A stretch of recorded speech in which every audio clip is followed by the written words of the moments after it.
மாண்புமிகு உறுப்பினர் திருமதி பிரேமலதா விஜயகாந்த் அவர்கள்.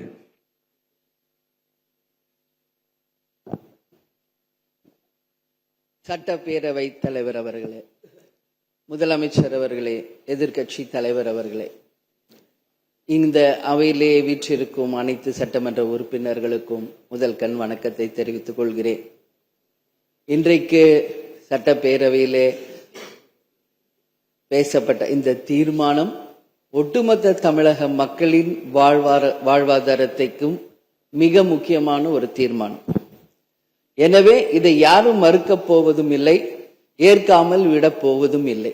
தமிழ்நாட்டிற்காகவும் தமிழக மக்களின் அத்தனை உரிமைக்காகவும் ஒட்டுமொத்த தமிழகமும் ஒன்றாக தான் இருக்கப் போகிறோம், அதற்காக போராடப் போகிறோம். ஆனால் நாம் சற்று இதை பற்றி யோசித்தால், சுதந்திரம் வாங்கின காலத்திலிருந்து இன்றைக்கு வரைக்கும் காவேரி பிரச்சனையும் முல்லை பெரியாறு பிரச்சனையும் தமிழக மீனவர்கள் பிரச்சனையும் தொடர்ந்து பேசிக்கொண்டுதான் இருக்கிறோமே ஒழிய எதற்கும் இதுவரைக்கும் நிரந்தரமாக தீர்வு ஏற்பட்டதாக ஒரு வரலாறு இல்லை என்பதை நிச்சயமாக இந்த நேரத்தில் நான் பதிய வைக்க விரும்புகிறேன். இதற்கு எந்த குறிப்புகளோ படிக்க வேண்டிய அவசியம் இல்லை. இது உணர்வு, நம் மனதிலே ஆழமாக இருக்கும் நம் உணர்வை பதிய வைக்க வேண்டிய இடம் இந்த சட்டமன்றம். இந்த சட்டமன்றமே தமிழக மக்களுக்கானது. தமிழக மக்களின் வரிப்பணத்தில் நடத்தப்படுவதுதான் இந்த சட்டமன்ற இந்த கூட்டங்கள் எல்லாம். அப்படி இருக்கையில் தமிழக மக்களின் உரிமையை நாம் ஒவ்வொரு முறையும் நம்மை சுற்றி இருக்கின்ற மாநிலங்களிடம் போய் கேரளா, கர்நாடகா, ஆந்திரா, இன்னொரு பக்கம் மீனவர்களுக்காக ஸ்ரீலங்கா என்று தொடர்ந்து கேட்டுக்கொண்டுதான் இருக்கிறேமே ஒழிய தன்னிறைவு பெற்ற ஒரு மாநிலமாக தமிழ்நாடு என்றைக்கு வரப்போகிறது என்பதை தான் நான் இந்த நேரத்தில் சிந்திக்கிறேன். ஏன்னா நம்மை சுற்றி இருக்கின்ற நமது தலைவர்கள் எல்லாருமே இந்த பிரச்சனைக்காக, அம்மையார் புரட்சி தலைவி ஜெயலலிதா அவர்கள் காவேரிக்காக உண்ணாவிரதம் இருந்தாங்க, முதலமைச்சராக இருந்தோம். கலைஞர் அவர்கள் இதற்காக பல போராட்டங்கள் நடத்தினார். அண்ணன் ஸ்டாலின் அவர்கள் பல தீர்மானங்களை நிறைவேற்றி இருக்கிறார்கள். அது மட்டும் இல்லை, இதுவரைக்கும் முதல்வராக இருந்த அத்தனை பேருமே இதற்காக நாம பேசியிருக்கிறோம், போராடுகிறோம், சட்ட ரீதியாக நாம் அதற்கான தீர்வுகளை காண்கிறோம்.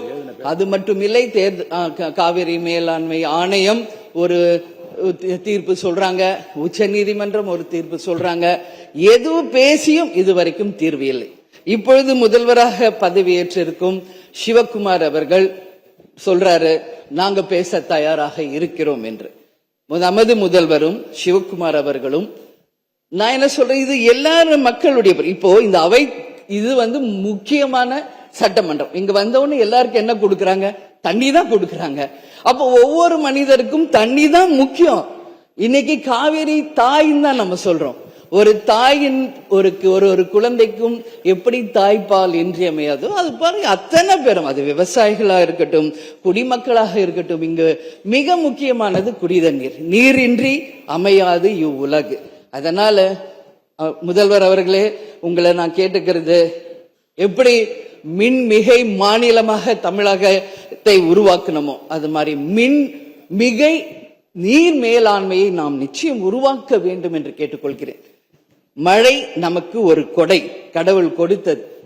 அதற்கு இனி வர இருக்கும் மழை காலத்திற்கு முன் அதற்கான தீர்வுகளை நாம் ஏற்படுத்தி எங்கெல்லாம் தமிழ்நாட்டின் நதிகளை இணைக்க வேண்டும். சும்மா நம்ம போய் பக்கத்து ஸ்டேட்டுக்கிட்டே தண்ணி கொடுங்க, டேம் கட்டாதீங்க கேட்டுக்கிட்டே தான் இருக்கோம், எதுவுமே நடக்கல.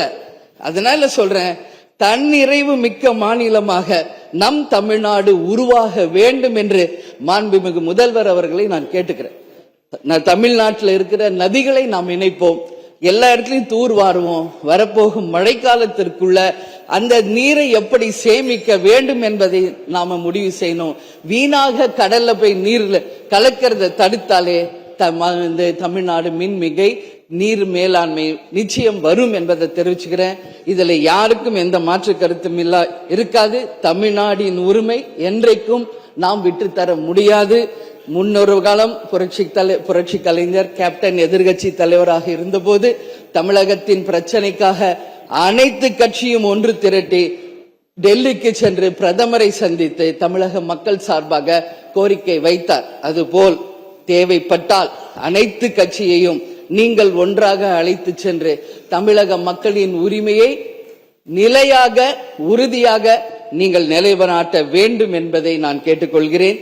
எனவே தேசிய முற்போக்கு திராவிட கழகம் என்றைக்கும் தமிழ்நாட்டின் உரிமைக்காகவும் தமிழக மக்களின் உரிமைக்காகவும் உறுதியாக மேகதாதுவில் அணை கட்டக்கூடாது என்பதிலும் எந்த மாற்று கருத்தும் இல்லை. தீர்மானத்தை வரவேற்கிறேன் என்று கூறி அமர்கிறேன். நன்றி, வணக்கம்.